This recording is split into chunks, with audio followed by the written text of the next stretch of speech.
This is the 102 or 100 sub special.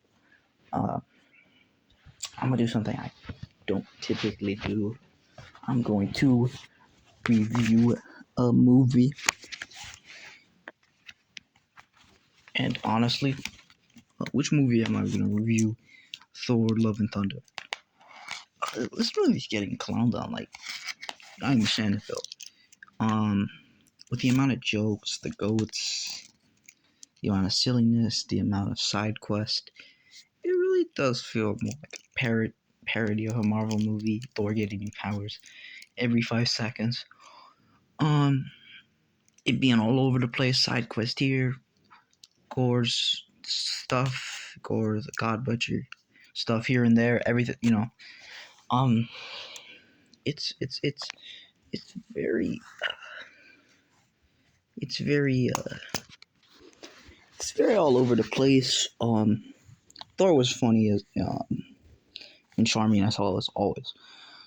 Um, Gore, he had the whole thing with his daughter dying and uh, serving a god or whatever, and not getting anything from it, and his daughter still dying, and Zeus was a pretty big dick. I mean, that is the most accurate part of the movie, because if you ever no offense to anyone who believes Greek mythology,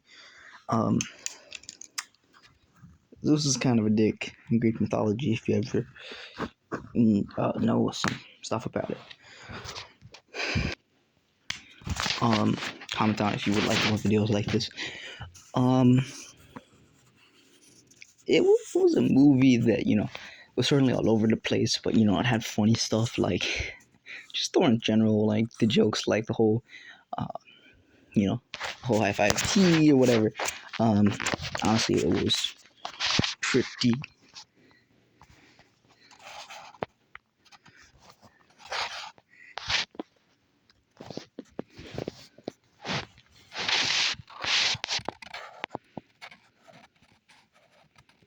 Honestly, it was pretty.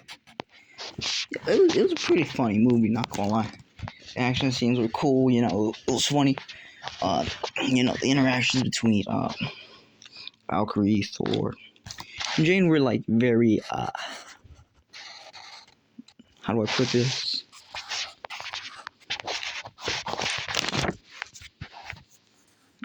Very,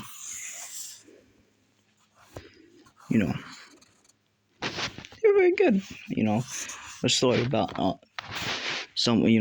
Jane getting cancer, and someone Thor now feels heartbreaking. Tries to hold back the pain and all that. Should be a bit more compelling, but action-wise, laugh-wise, interaction-wise, what most folks are villain-wise even. This vibes-wise, soundtrack-wise, this is a pretty damn good movie. If that's all you're judging a movie about by, it's very good. I mean, the whole rock and roll, Guns N' Roses, 80s rock-ish vibe you kind of got from it. It was a nice vibe.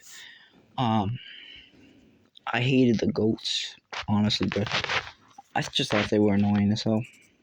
Honestly, I ain't trying to really cuss in my in my videos all that much, but I do, and where would I rank it? Probably third. I would rank it third with the Thor movies. I mean, like, just based on the villain alone and how much times I laughed, how much action there was, and good funny interactions there was. I mean, it's certainly more entertaining. Though you could argue, Thor: The Dark World took stuff more seriously. This movie, it felt more like an SNL parody. If you go for an SNL parody of a Marvel movie, you'll find a really good movie. If you don't, you may hate it or find it kind of mid, because I really did find the movie pretty funny. Maybe that was just me. But I honestly did. I found it funny. Trying to be like this comedy, like the Guardians of the Galaxy. The side quests were fun to watch, even though I felt like there was too many, because then it was just detracting from the God Butcher stuff, which was great. I also wanted a little bit more gore of the God Butcher in this movie. Christian Bale did a pretty good job. He was a pretty interesting Marvel villain, I gotta say. Where would this movie rank with the Thor movies? It would certainly have to be the it's not screwing with the first one. It's not screwing with Ragnarok, but I would say is Thor getting new powers every single 5 minutes? Yeah. Is it all over the place and messy? Yeah. Did I have fun? Yes. Yes, I did. Um, Story wise, Gore's parts were very, they were compelling. It was certainly entertaining. I think the general audience is gonna like this one. If you're just if you're a casual Marvel fan, I think you're really gonna like this one. If you're a deep Marvel fan who wants something that really feels like a Marvel movie instead of like a parody, you may hate it. You may hate it. You may think it's not very good or kind of mid like I did. There was some stuff I liked. I liked I liked it more than I disliked it, so I'm giving it I liked more stuff than I disliked it, so I'm giving it a 7. And certainly, Thor: The Dark World is certainly the worst Thor movie because it was like the villain was born. Thor, all the characters who were in the first Thor, except Loki, got worse.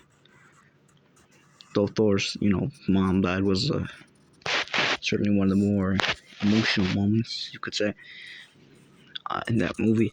It's just pretty forgettable and pretty bland, pretty all over the place. It felt kind of rushed. This movie did kind of too, but it's just more entertaining, honestly. No one's gonna agree with this ranking either. Then number 2 would certainly have to be Ragnarok. Funny movie for sure. The whole Thor losing his hammer and all that. It's kind of like with this one where I felt like they sometimes, but this one I felt like they were certainly more serious with it. I mean, Thor loses his own kingdom, gets his hammer broke, and all of that. His dad dies, and it's the funny Thor, and it's the comedic Thor movie, and Hulk was. I did not like the way that they had Hulk in that movie at all. I do like that movie, not gonna lie. Hello was great, interactions were great, the action was great. Heck, the story was compelling, it was funny. Jeff Goldblum was great. Honestly, no one's gonna agree with this ranking of the Thor movies, but man, screw it.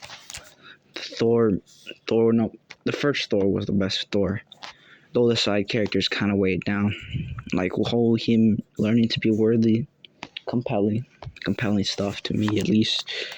Honestly, with that one, it was funny. He had that funny scenes where he was like, throwing down the cup, but it was also at the same time, it knew when to be serious. I would say, Loki is still the best villain of these movies, in my opinion. The action was banging, the soundtrack, though not as good as these newer Thors. Certainly a bit better. The vibes where it's like mid Shakespearean godly vibes, Asgard stuff. Him learning to be worthy and fighting all that, but it was good. I really liked the first Thor. I still love that movie. Not gonna lie. I pick it over Ragnarok because I think the villain's a bit stronger. I think the humor's a bit stronger because Ragnarok and making Hulk a joke like that kind of stinks in my opinion. And that was the thing I didn't like about that movie. Sure, I don't like Darcy or whatever. Technically, Ragnarok is the only movie without Jane Foster or or was it Darcy or all that crew. I mean, I still don't, I still think, this new Thor is the only Thor.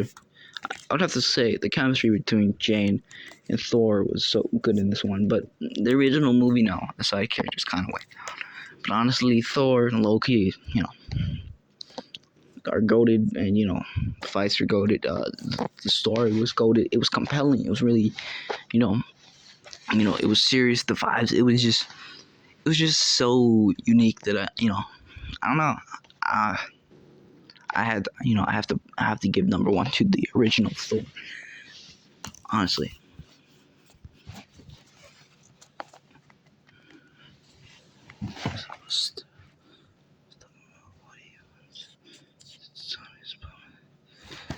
But